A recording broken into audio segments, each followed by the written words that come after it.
Welcome to the Independent Advisors Podcast, where we dive into the world of stocks, tradable markets, and financial planning with Jessup Wealth Management's Chief Investment Officer, Mark McEvely, and CEO, Matt Jessup. You'll hear tips, tricks, and strategies to address your financial well-being and, most importantly, conveyed in a way that everyone can understand. Here are your hosts, Mark and Matt. Hey everyone, welcome back to the 115th episode of the Independent Advisors Podcast, where Matt Jessup and I, Mark McEvely, bring you into our world of financial markets and financial planning from the past week. So good morning to you, Matt. Good morning, Mark. How was your weekend? It was awesome. Good. It was awesome. Had a great weekend. Yeah, it was great for Kenzie and I. It was the first weekend that we've been home, just me and her, quite some time. So just getting stuff done at the new house was nice, just to wake up in your own bed, just the two of you for the weekend with no really any major plans on the schedule. Those are great weekends. So yeah, those are great weekends. Yeah, hopefully more of those coming up. Before we begin, we'll take the first few minutes to recap the performance for the month and the year of the major indexes that we track. And these numbers are as of the market close on September 10th. And this data is from Koifin. S&P 500 index down 1% so far for September and up 19.16% for the year. The Dow down 1.75% for the month and up 13.5% for the year.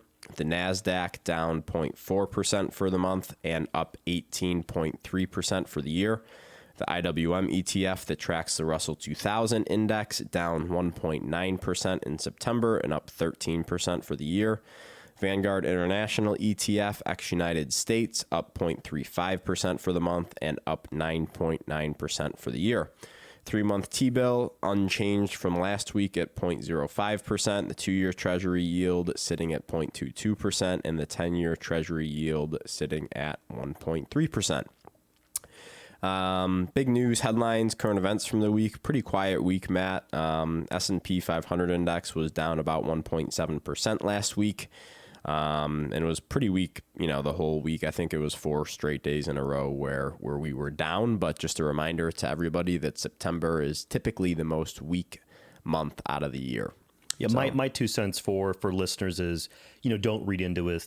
Do not read into this. This is noise, in my opinion. I'm really nothing else to say beyond that. Yeah.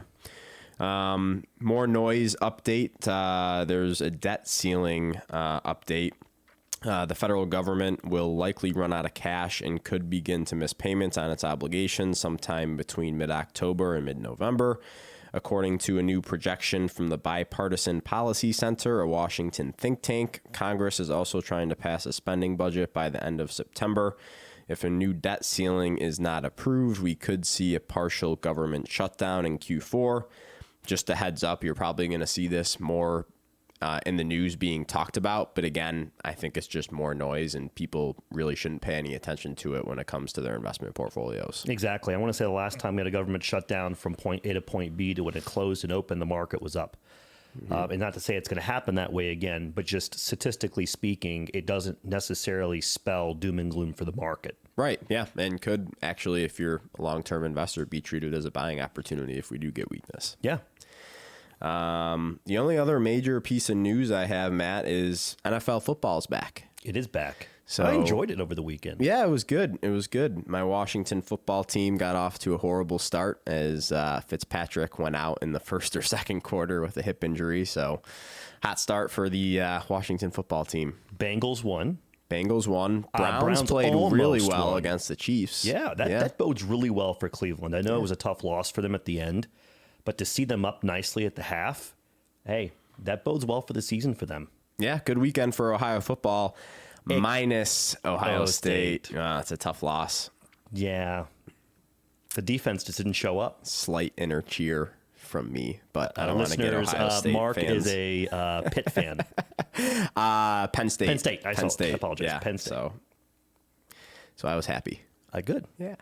Let you kick it off with tweets, articles, and research from the week, starting to talk about the 60-40 portfolio. Yeah, so I only have 2 things this week because the first one, Mark's going to take a little longer than normal. Before I begin, why don't you just take 60 seconds and explain what a 60 portfolio means. Yeah, so 60-40 portfolio historically has been 60% stock or equity exposure, 40% fixed income or bond exposure. And typically when you're benchmarking this, it's 60% into the S&P 500, 40% into the aggregate bond index, which is a combination of investment grade bonds and treasury bonds.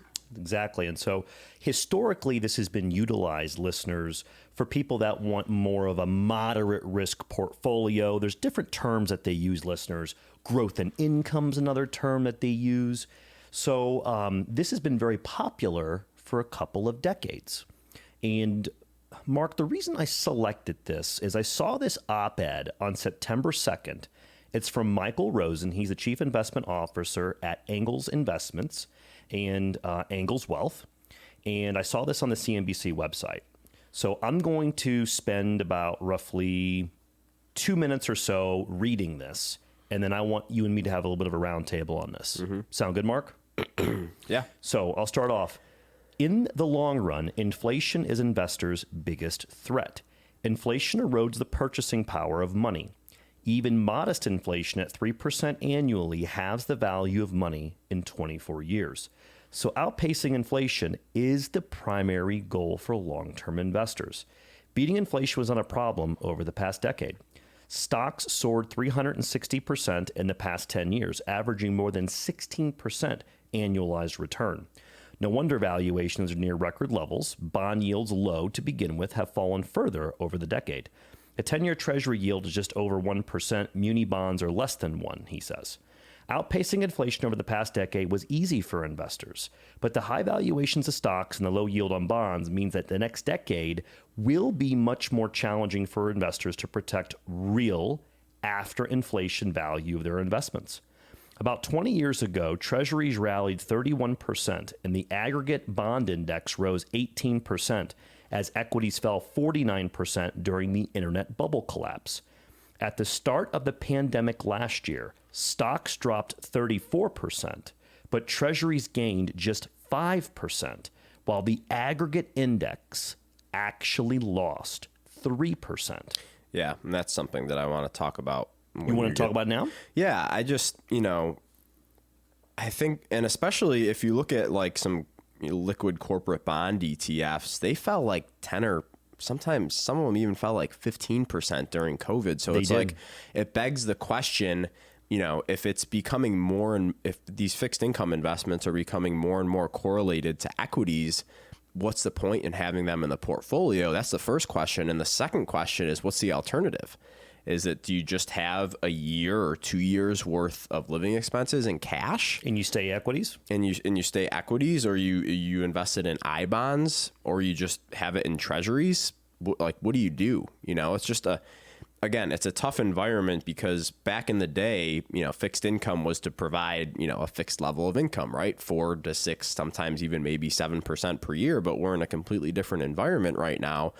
And it begs the question, why are we invested in fixed income if they're, if these fixed income investments are becoming more and more correlated to the stock market? And if that's the case, what are we to do as investors going forward? Yeah, I think it's a wonderful question.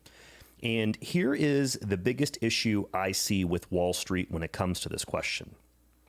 A lot of major firms are unwilling to make the tough decision, and they stick with something called modern portfolio theory. Mm-hmm. And what that dictates is, no matter what, you profile an investor at a certain risk tolerance. And from that point, you allocate to certain areas of the market, whether you like them or not. And for me, I think it's a little bit of a CYA for these firms. That's why I really like to invest where you have the ability to overweight and underweight areas you like. Mm-hmm. I don't like the cookie cutter portfolios, and I think that it's going to get harder for those types of cookie cutter models to really perform well in the next decade. Right. Yeah. And I think you have to, and actually I'm going through this process with Nick, our head trader right now.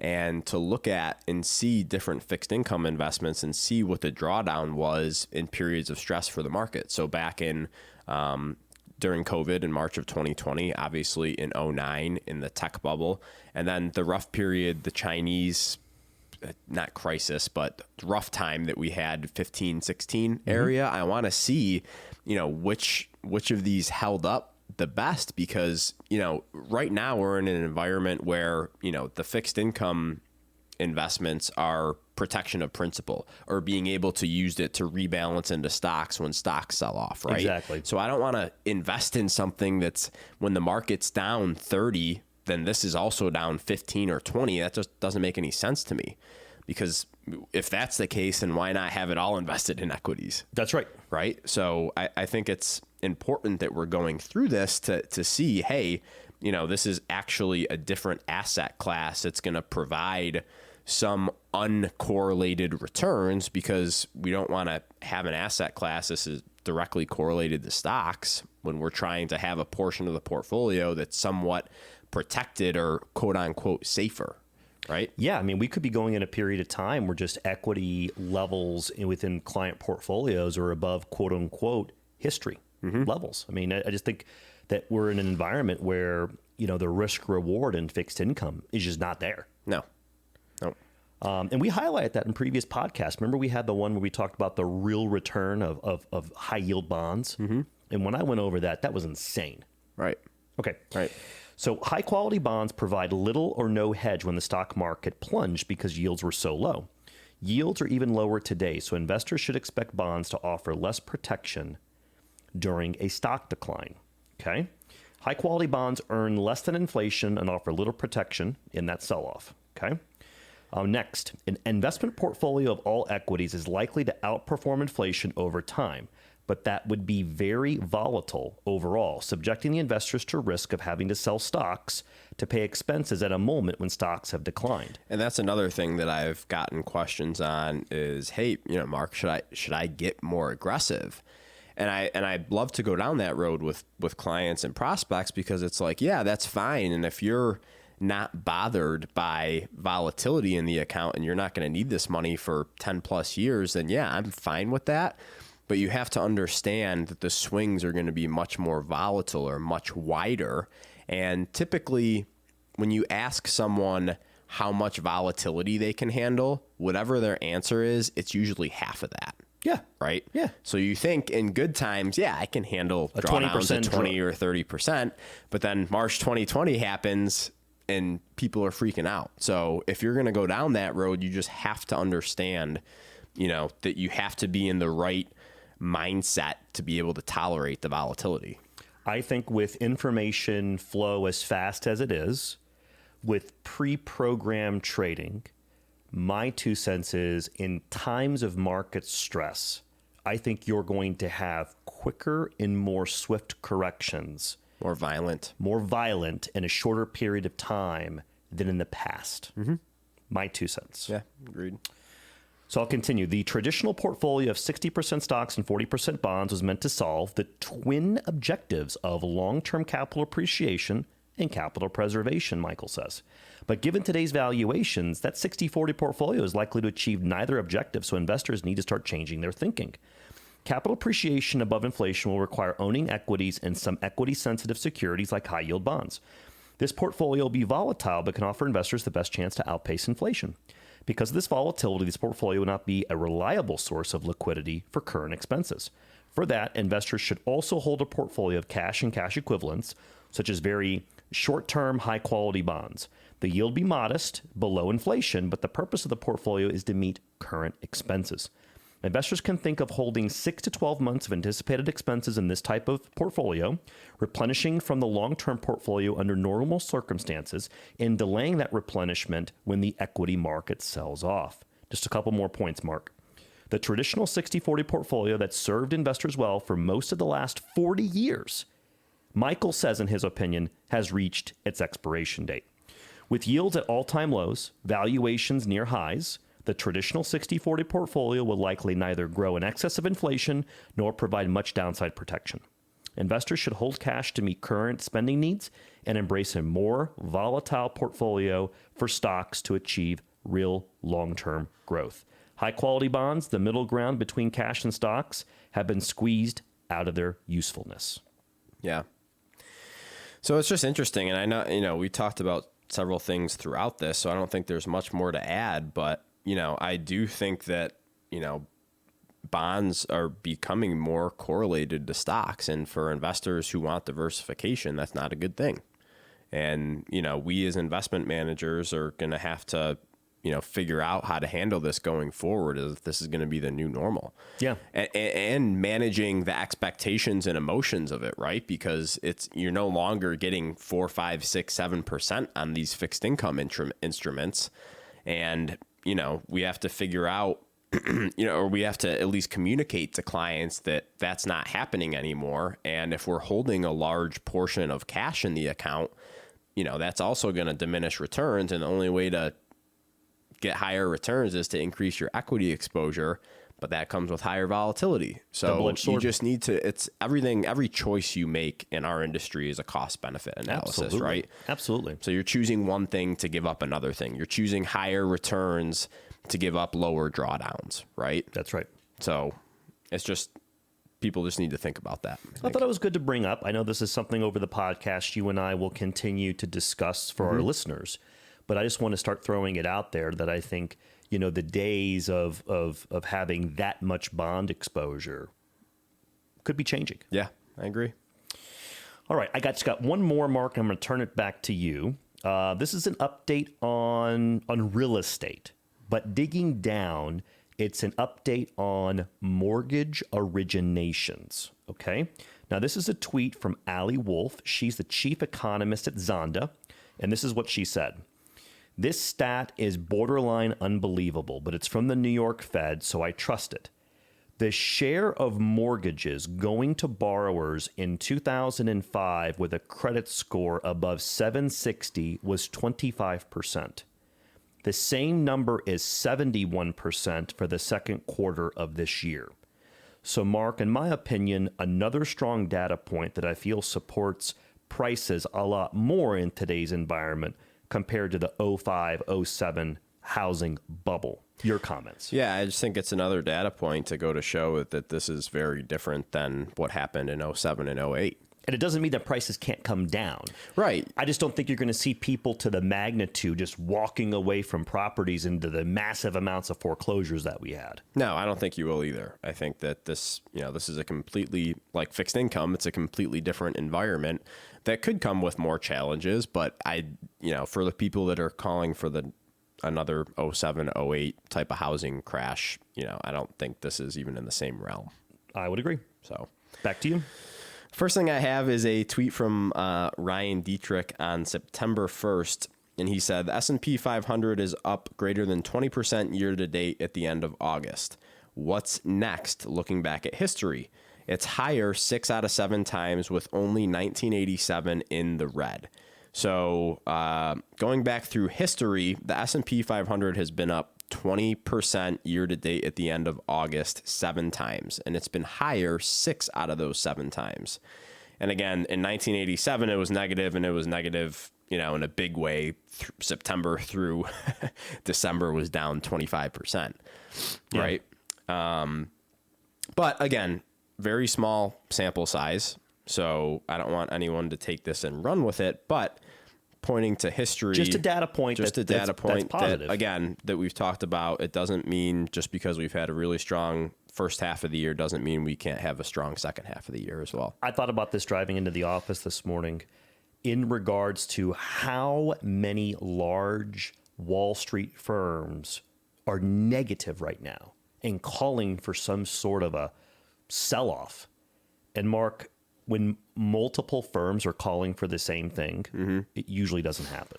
Yeah, and I think they almost have to be, right? I think if they were extremely bullish still, I think people would be like, I'm not trusting them because markets have to come back, because everyone's in that mindset that we've had such this 100% plus rally from the March 2020 lows that this can't continue higher. So I feel like they almost feel like they have to say that. Yeah, right? and I think they're also doing it to generate some trading activity. Yeah, agreed. Yep. Agreed. Yeah, there's a lot more going on behind the scenes than just what people think. So, Yep.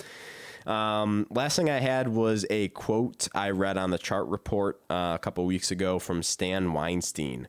And the quote was, "I've always found that my most profitable judgments are made late at night or on weekends. This is no accident. It's a time when you can calmly decipher the chart's message." And I think this can be related to kind of everything in life where, especially in our industry, it doesn't do you any good to make big, important decisions during the trading day because there's a lot going on. There's a lot of news flow. But when you're by yourself at night or on the weekends, markets are closed, you can actually think clearly through decisions, take the emotion out of it, and you're better for that, I think. And I think that can apply to anything in life, whereas don't make a decision in the heat of the moment when there's craziness going on. Just wait until things are calm, you're by yourself, you can think clearly, and I think that goes a long way. I think this is a wonderful quote. I appreciate you sharing that. I just know, for example, with our practice, we're very methodical with our buy-sell decisions. They're not heated, emotional decisions in the middle of a trading day. So I would second this. That's a wonderful quote. Yeah, and just my own personal opinion, I can, on the weekends or at night when, it's just me and I'm not getting emails and, I can rip through hundreds of charts. I can read all my research that I want to read, and it's just easier to process, I guess. Listeners, for those of you who don't know Mark extremely well, this guy probably gets up at 6 or 6:30 on a Saturday morning, gets himself a cup of coffee, and pours through charts. I do. That's my morning routine when I'm home. When you're home. Yeah, when I'm home. So yeah, cup of Joe and my computer with some charts on it, and I'm happy camper for a couple hours. I love it.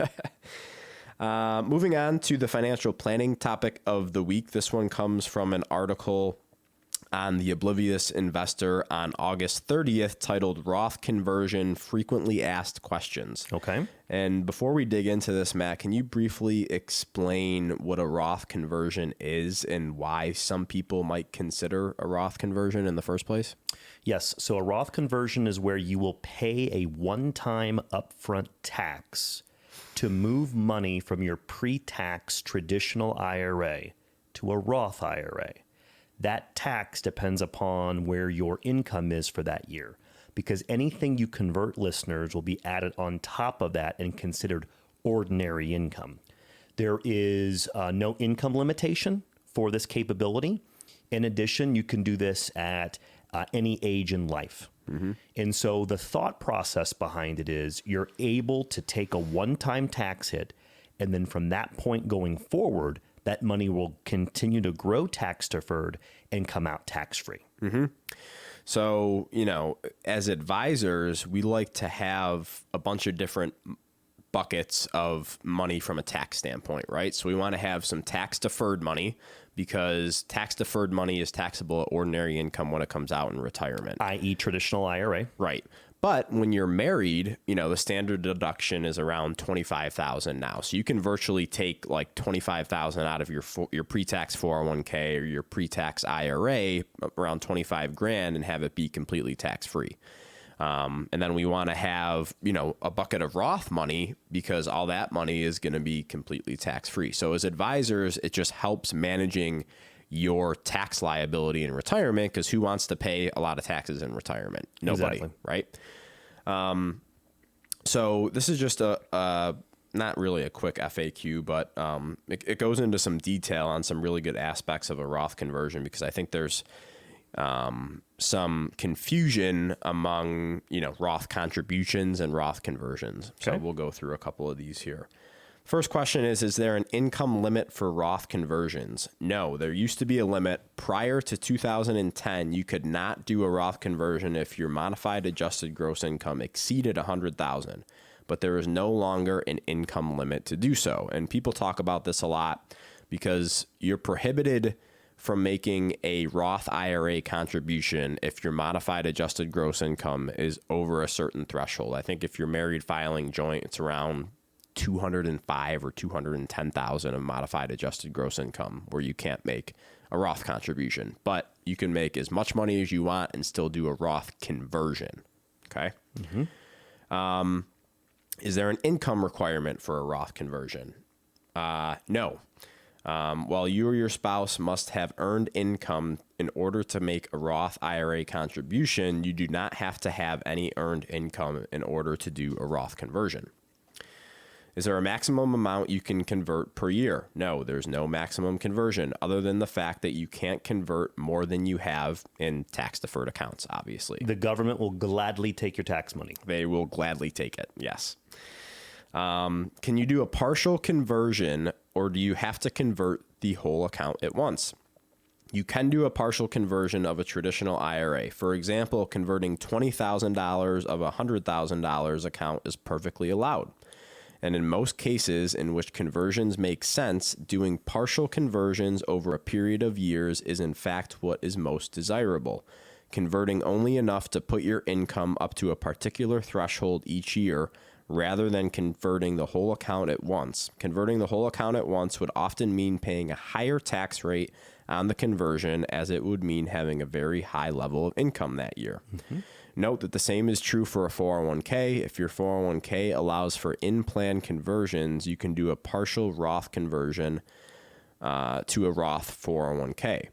So that's why, a lot of people just are like, when they learn about the Roth, they're like, oh, I just want to convert my whole traditional IRA into my Roth. And it's like, well, let's hold on a second. Let's run the math, because it could skyrocket your tax bill for the next year. You could have a large amount of money being taxed at a higher tax rate for not really a good reason. So usually when we recommend it, we'll split it up over a 3, 5, or 7 year period. So you spread out the tax liability, right? Yep. This is an interesting one and probably the most confusing question here. So I'm going to go through it. And if people have questions on that, you can email us at inquiries@jessupwealthmanagement.com, and we can explain this a little better, but I don't want to spend too much time on it, but it is a little confusing to follow. Okay. And the question is, how is a Roth conversion taxed? So generally a Roth conversion will be taxable as ordinary income. If, however, you made non-deductible contributions, a portion of the conversion will not be taxable. Specifically, the percentage of the conversion that is not taxable is calculated as follows. Your basis in the traditional IRAs, which is your basis in the IRAs is the sum of your non-deductible contributions, divided by the sum of your traditional IRA balances on 12/31 of the year of the conversion, and any distributions and conversions from traditional IRAs that occurred that year. So for listeners that are unaware, you can make after-tax contributions to tax-deferred accounts. You can. You just have to track the basis. You just have to track the basis, okay? So for example, if you have made, and a lot of people, what they do is they'll make after-tax contributions to their traditional IRAs if they make too much money to contribute to a Roth IRA. That way they can, convert after-tax money into a Roth IRA with virtually no tax consequences. But when you have a traditional IRA with deductible contributions and non-deductible contributions, that's where it gets a little messy, and that's what we're talking about right now. Yep. So, for example, if you've made $20,000 of non-deductible contributions over the years, you have $20,000 of basis in your traditional IRAs. If you do a $100,000 conversion at the end of the year, your traditional IRAs are in total worth $400,000. Then 4% of your $100,000 conversion would be non-taxable. That is $20,000, which is the basis in the traditional IRAs, divided by $500,000, which is the sum of the conversions and distributions for the year, and the sum of your traditional IRA balances at the end of the year equals 4%. So you would have $96,000 of gross income as a result of the $100,000 conversion.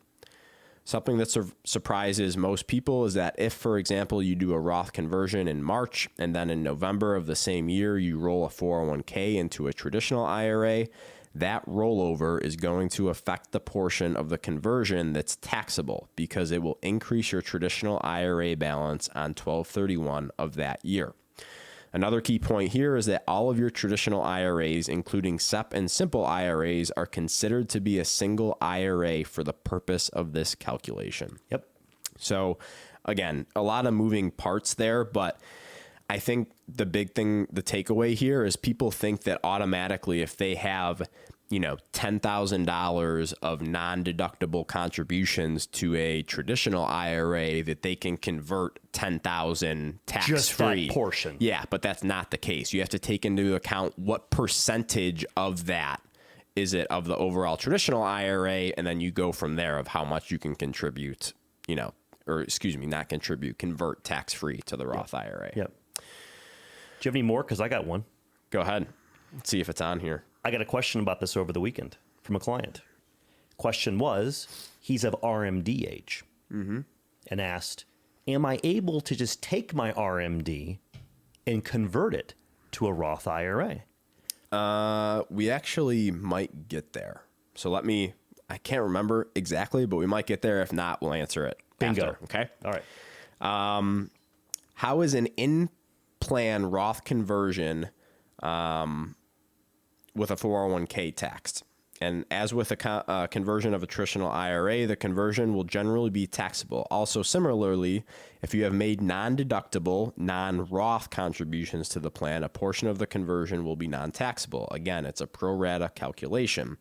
However, for this calculation, unlike with IRAs, the 401k is not aggregated with other 401k plans. So it's hard for people to follow along with all this stuff because you have IRAs that are aggregated and 401ks are not aggregated. So again, that's why reach out to an advisor or do some research on this stuff so you know what you're dealing with, because there's so many little nuances that people wouldn't know about, right? Absolutely. Can a Roth conversion trigger the 10% penalty? If you are under the age of 59 and a half, any money that comes out of the traditional IRA and does not end up going into the Roth IRA may be subject to the 10% penalty.